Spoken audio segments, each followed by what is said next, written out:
Inilah Injil suci menurut Lukas.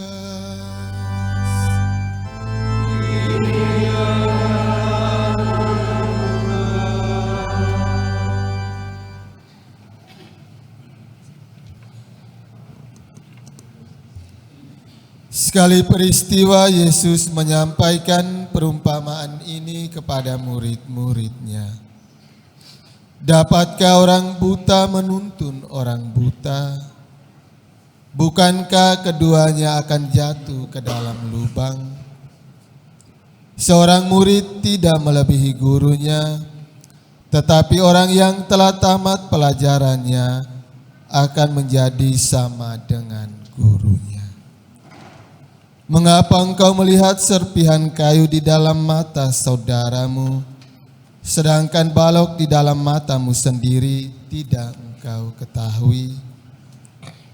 Bagaimana mungkin engkau berkata kepada saudaramu, "Saudara, biarlah aku mengeluarkan serpihan kayu yang ada di dalam matamu," padahal balok yang di dalam matamu tidak engkau lihat?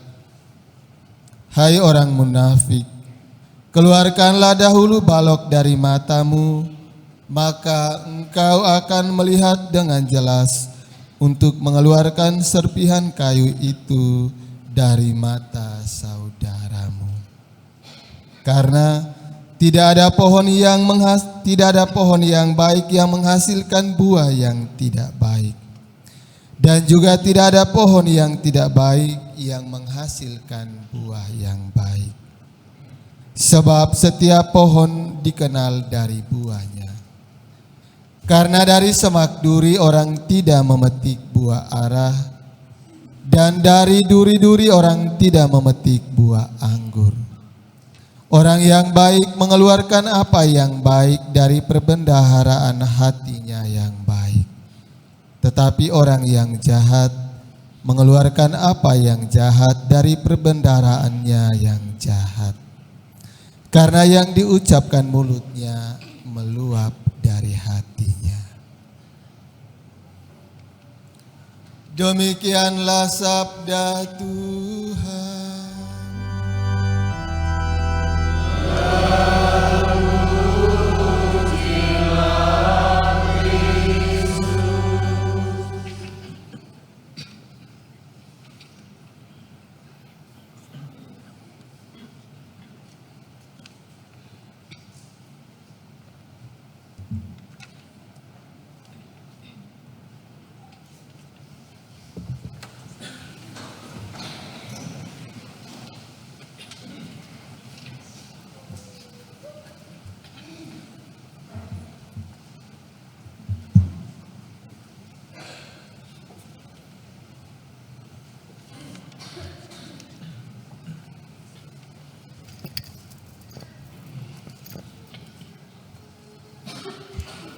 Para suster, oma dan opa, ibu bapak, anak-anak, saudara-saudari umat beriman yang dikasihi Tuhan, sekali lagi selamat pagi dan selamat hari Minggu untuk kita semua.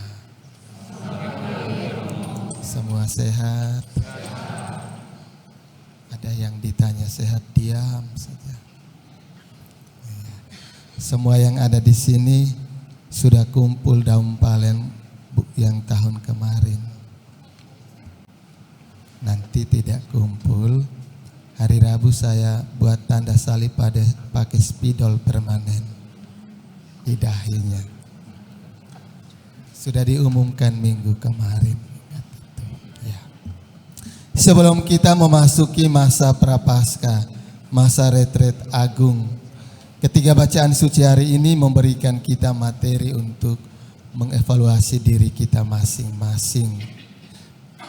Bagian akhir Injil tadi bilang apa?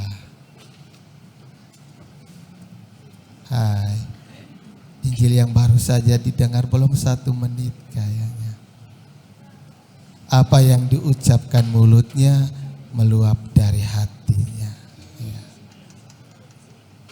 Maka di sini mau diingatkan kepada kita, bahasa bahasa yang kita gunakan dalam dialog kita, dalam komunikasi kita sehari-hari itu sangat penting. Dan Mazmur, saya lupa Mazmur bab berapa, tetapi Mazmur mengatakan bahwa mulut kita itu ibarat pedang bermata dua. Mulut manusia itu ibarat pedang bermata dua. Berarti bahasa yang kita gunakan dalam komunikasi kita sehari-hari itu sangat penting, menentukan jati diri kita masing-masing. Maka evaluasi untuk diri kita di dalam komunitas kita, di tengah keluarga kita, di tempat di mana kita kerja. Bahasa yang kita gunakan untuk membangun komunikasi. Apakah seringkali kita menggunakan bahasa kasih atau bahasa kasar? Itu evaluasi untuk kita. Bahasa yang kita gunakan bahasa kasih atau bahasa kasar. Kalau bahasa kasar yang seringkali kita gunakan, maka kita mengevaluasi diri kita supaya ketika kita memasuki masa prapaskah, itu yang harus kita perbaiki di tengah komunitas, keluarga, dan masyarakat di mana kita tinggal dan berada. Hal kedua yang mau ditekankan kepada kita lewat ketiga bacaan suci hari ini, kita jangan terlalu cepat menilai sesama kita, baik secara positif maupun secara negatif. Tetapi seringkali yang kita lakukan, kita begitu cepat menilai sesama dari sisi negatif maupun sisi positif.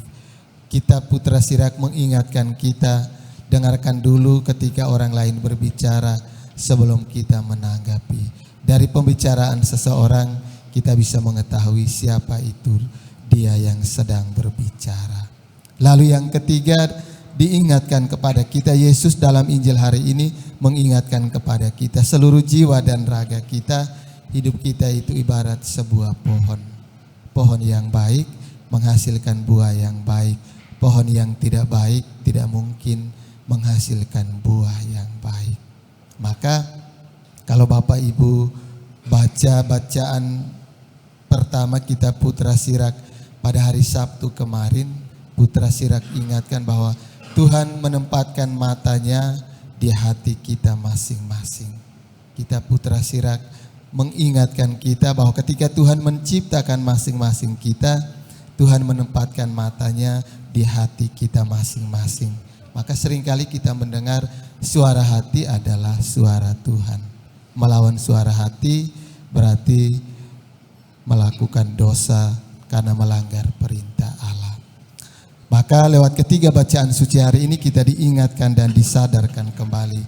Komunikasi kita itu sangat penting, dan kalau kita seringkali menggunakan komunikasi dengan menggunakan bahasa kasih, maka komunikasi yang kita bangun mendatangkan damai dan sukacita. Kalau komunikasi yang kita bangun seringkali menggunakan kata-kata yang kasar, maka komunikasi yang kita bangun menimbulkan duka dan kemudian kekecewaan dan sakit hati dalam diri lawan bicara kita masing-masing. Mari kita berjuang, semoga setelah mendengarkan ketiga bacaan suci hari ini kita dimampukan di sepanjang hidup kita berjuang untuk senantiasa membangun komunikasi dengan menggunakan bahasa kasih, maka kita sedang berjuang juga untuk menjadi pohon anggur yang baik yang menghasilkan buah di sepanjang musim, baik itu musim yang baik maupun yang